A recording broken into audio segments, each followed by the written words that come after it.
Hello everyone, welcome to the illusion. The illusion की इस video में हम लोग वृक्षों की प्रमुख जातियों के बारे में पढ़ रहे हैं, जिसका यह पार्ट 3 है। इसके पहले पार्ट 1 और पार्ट 2 आ चुका है, तो आप उसको देखना चाहते हैं आप हमारे प्लेलिस्ट में जाएं और वहां पर जाकर इस वीडियो को ज़रूर देखें। तो आज का जो यह वीडियो है, यह है उपोष्ण कटिबंधीय हिमालय के वृक्षों के बारे में जो हाई एल्टीट्यूड पर पाए जाते हैं। वैसे वृक्ष जो बहुत ही ऊंचाई पर होते हैं, उन वृक्षों में कौन कौन से वृक्ष महत्वपूर्ण है, उन सभी वृक्षों के बारे में हम लोग पढ़ेंगे। तो ऐसे कौन कौन से वृक्ष हैं जो हिमालय के वन या हिमालय के बहुत हाई एल्टीट्यूड पर मिलते हैं। वैसे प्रमुख वृक्ष जो हैं उसमें आता है चीड़ का पेड़, ब्लू पाइन, सिल्वर फार, रजत देवदार, अखरोट देवदार, सफ़ेद भिसा, भुर्ज और साइप्रस। और भी बहुत सारे वृक्ष हैं जो आते हैं, लेकिन मेन जो है दोस्तों वो यही है।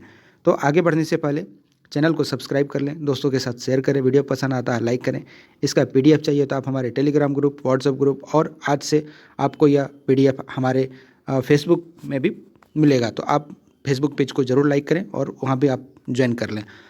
तो पहला पेड़ को हम लोग देखते हैं जो है चीड़ का। तो चीड़ का जो वृक्ष है दोस्तों, यह कहाँ से कहाँ तक मिलता है? यह जम्मू से लेकर अरुणाचल प्रदेश तक मिलता है। यह कुछ हाइट में मिलता है दोस्तों। तो इसका जो मिलने की हाइट है या एल्टीट्यूड है हिमालय में, तो वो है 900 मीटर से 1800 मीटर तक की ऊंचाई पर ही यह वृक्ष पाया जाता है। ठीक है ना। इसकी लकड़ी जो है वह बहुत हल्की होती है और इसका रंग लाल भूरे रंग का होता है। दोनों थोड़ा सा मिक्स होता है, लाल और भूरा दोनों मिक्स रंग का होता है। और कहें तो यह लकड़ी बहुत ही ज़्यादा कठोर होता है, ठोस होता है। तो इसका इस्तेमाल भी वैसे ही कामों में किया जाता है, जैसे कि रेलवे स्लीपर में बनाने में या फिर हमारे घर के फर्नीचर वगैरह बनाने में इसका इस्तेमाल होता है। इसके साथ साथ चाय की पेटी और माचिस की जो तिल्ली होती है उसको बनाने में भी करते हैं। तो इस वृक्ष से और कुछ प्राप्त होता है क्या? तो जी हाँ, इससे जो है वो राल, गोंद और तारपीन का तेल भी इससे निकाला जाता है। तो ये आपके लिए इम्पॉर्टेंट हो जाता है। आपको एमसीक्यू या फिर आपको यह क्वेश्चन पूछा जाएगा कि तारपीन का तेल इन सभी में से किस वृक्ष के द्वारा निकाला जाता है या प्राप्त होता है। तो वहाँ पर यदि रहे चीड़ का वृक्ष, तो आपका आंसर जो होगा वो चीड़ का वृक्ष होना चाहिए, तभी आपका आंसर सही होगा। आगे देखते हैं कि देवदार का जो पेड़ है, यह वृक्ष जो है यह उत्तरी पश्चिमी हिमालय में जम्मू और कश्मीर, हिमाचल प्रदेश तथा उत्तराखंड में पाया जाता है। कहाँ कहाँ? तो उत्तरी पश्चिमी हिमालय में, जम्मू एवं कश्मीर में, हिमाचल प्रदेश में और उत्तराखंड में यह वृक्ष मिलता है, जो कि देवदार का है। देवदार का पेड़, मैं एक और सवाल करना चाहूँगा आपसे कि वो कौन सा झील है जहाँ पर वो कौन सा झील है जो देवदार के पेड़ से घिरा हुआ है, यानी कि उसके आसपास देवदार के बहुत सारे जंगल हैं, वन हैं, पाए जाते हैं।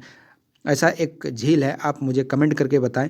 मैं जानना चाहता हूं कि आप झीलों के बारे में कितना जानते हो। यदि आप झील के बारे में पढ़ना चाहते हैं तो आप हमारे वीडियो में देखें, मैंने उसका क्लास लिया हुआ है। आपको सारे झील के बारे में वहाँ पर जो है वो ज्ञान प्राप्त हो जाएंगी। तो यह जो वृक्ष है वो खास ऊंचाई पर पाई जाती है। वो ऊंचाई है 1500 से लेकर 2500 मीटर के आसपास, इसी बीच में इस देवदार का वृक्ष। अच्छा, ये मीटर की ऊंचाई जैसे मैं कहता हूँ तो ये कहाँ से शुरू होती है? ये समुद्री जो है, समुद्र का जो सतह है, मतलब समुद्र का सतह को मैं ऐसे कहूँ, बहुत सारे ये हैं कि समुद्र सतह नहीं समझते हैं। तो जो हमारा सी है, जैसे कोई भी अरेबियन सी, हिंद महासागर या फिर बे ऑफ बंगाल है, तो हमारा भारत ऐसे है। यहाँ पर है अरेबियन सी, यहाँ पर है हिंद महासागर और यहाँ पर है वे ऑफ बंगाल। ठीक है ना। तो इसमें क्या है कि हम लोग तल को नहीं समझते हैं या फिर समुद्री सतह को नहीं समझ पाते हैं, उसको हम लोग आज देख रहे हैं। मान लीजिए कि ये है हमारा पहाड़ एक, ठीक है, और ये है ज़मीन। अब यहाँ से शुरू होता है ढलान, यहाँ पर है पानी, ये पूरा पानी है। तो जब बात की जाए कि इसकी ऊंचाई जो है वो कितनी है, तो इसकी ऊंचाई नापी जाती है हमेशा समुद्र के सतह से, जो कि जहाँ से पानी है, इस पानी से लेकर इसकी ऊंचाई कितनी है इसको नापा जाता है, और इसी को कहते हैं समुद्री सतह। और जो नीचे का है, जो समुद्र के नीचे जो ज़मीन है, इसको बोलते हैं समुद्र का तल। तो आप कंफ्यूज मत करें इनमें और अपना जो है वो आंसर हमेशा करेक्ट करें। तो यह जो है ये 1500 मीटर से 2500 मीटर की ऊंचाई पर मिलते हैं। इसका रंग जो होता है वो भूरे, हल्के भूरे पीले कलर का होता है। लकड़ी बहुत ही ज़्यादा मजबूत होती है, तो इसका इस्तेमाल वैसे ही काम में किया जाएगा जो कि कुछ मजबूती काम में आए। तो वैसे में है कि बंदरगाह बनाने में, बंदरगाह के कुछ इक्विपमेंट बनाने में, कोई कुछ मतलब एक तरीके का दरवाज़ा, खिड़की, चौखट, इन सभी चीज़ों को बनाने में, रेलवे के स्लीपर में भी इसका उपयोग होता है। तो ठीक है ना। और इसका एक है कि इस लकड़ी पर जो है वो आरी चलाना तथा इसे चिकना करना आसान होता है। तो आप यदि देवदार के पेड़ को देखना चाहेंगे तो आप यहाँ पर देख सकते हैं। ये पेड़ आपने काफ़ी जो है फिल्मों में देखा होगा, हिमाचल प्रदेश में और कहीं गए होंगे या फिर उधर का कोई स्टूडेंट है तो आप देखते होंगे कि ये वृक्ष आपके आसपास ही होंगे या फिर आप कभी टीवी में देखे होंगे। तो ये बात है। तो इस लकड़ी पर जो है वो आरी चलाना बहुत ही आसान है, इसको काटा जाता है बहुत ही आसानी से और इसको चिकना भी आसानी से किया जा सकता है। अब आते हैं नीला चीड़ पे। तो इसके पहले जो हमने पढ़ा था वो था चीड़, और यह जो है यह है नीला चीड़। तो नीला चीड़ क्या है? तो हिमालय के चुंबी घाटी से लेकर सिक्किम तक यह पाया जाता है। यह जो है इसका एल्टीट्यूड जो है पाने का या ऊंचाई है, यह 1800 मीटर से 3600 मीटर तक के ऊपर में ही पाया जाता है, इसी बीच में यह मिलता है। इसकी लकड़ी जो है वह हल्के गुलाबी कलर की होती है।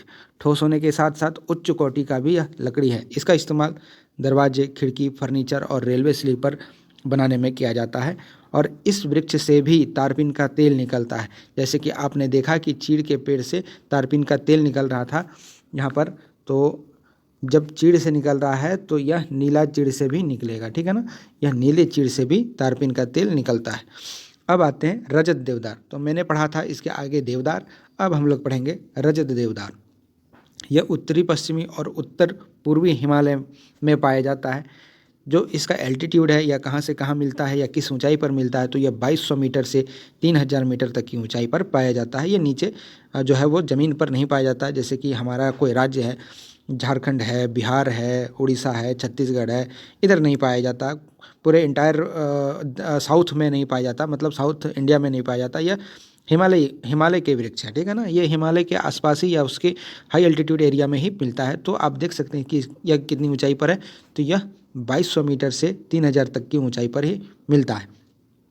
इसकी लकड़ी जो होती है यह चिकनी होती है लेकिन टिकाऊ होती है।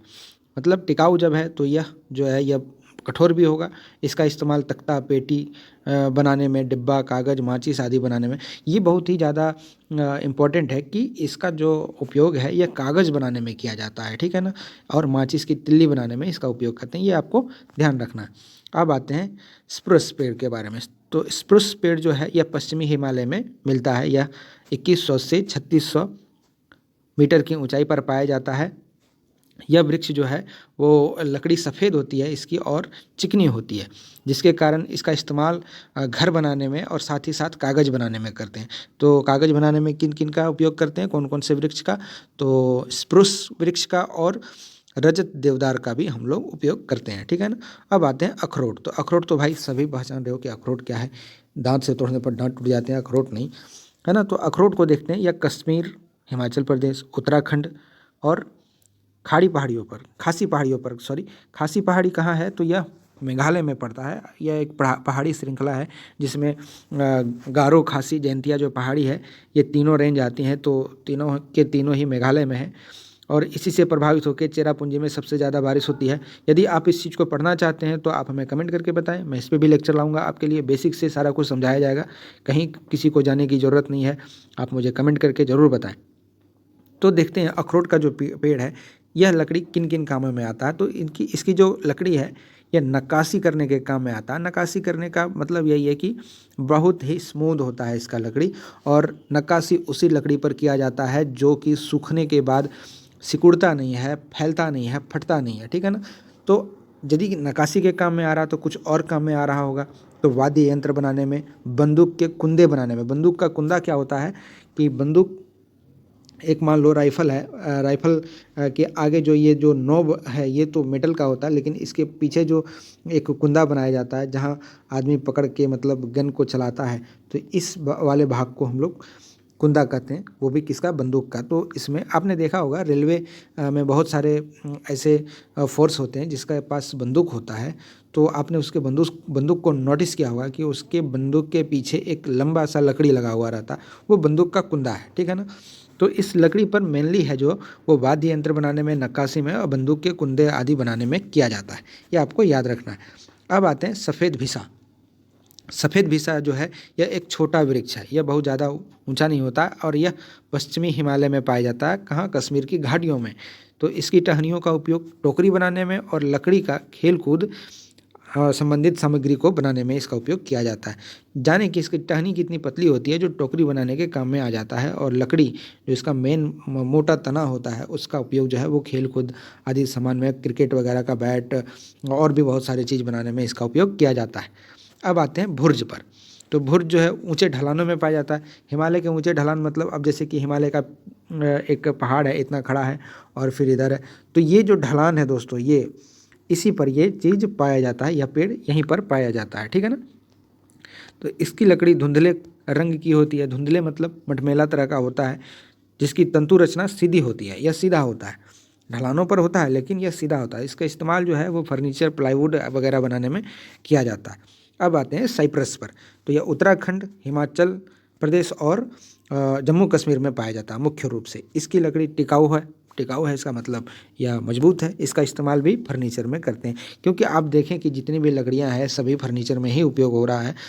कुछ कुछ विशेष कामों में होता है, तो आपको वो याद रखना है कि विशेष काम है। अब आप कहोगे कि सर इसका भी हो रहा है, सफ़ेद भिसा का भी होता है, अखरोट का भी होता है, स्प्रूस का भी होता है, रजत देवदार का, चीड़ का, सबको फर्नीचर में आप डाल रहे हो।